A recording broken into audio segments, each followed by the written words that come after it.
Ce n'est pas la totalité de la prise en charge du RSA par l'État que réclame la Haute-Vienne, comme 16 autres départements, mais une meilleure compensation des revalorisations.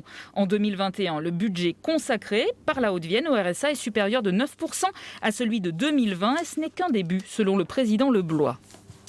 Ce que nous demandons, c'est deux choses. C'est depuis plusieurs années que la compensation de l'État, qui est restée la même depuis 2014, soit réajustée, soit réévaluée. Ce n'est pas le cas aujourd'hui.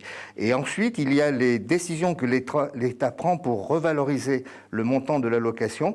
Elle est prise en charge par le département.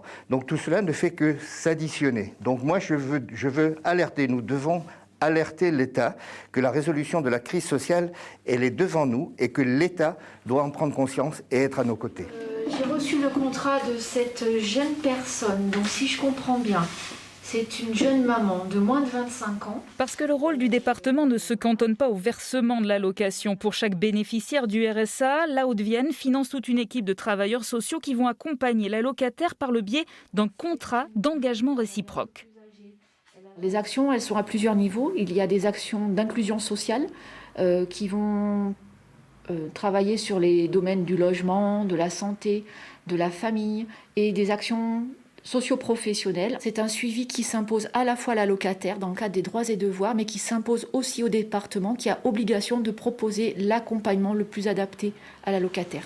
Cette année, le département de la Haute-Vienne compte 22 000 bénéficiaires. Une trentaine d'agents du conseil départemental est dédiée au suivi des allocataires du RSA, plus une centaine d'assistants sociaux.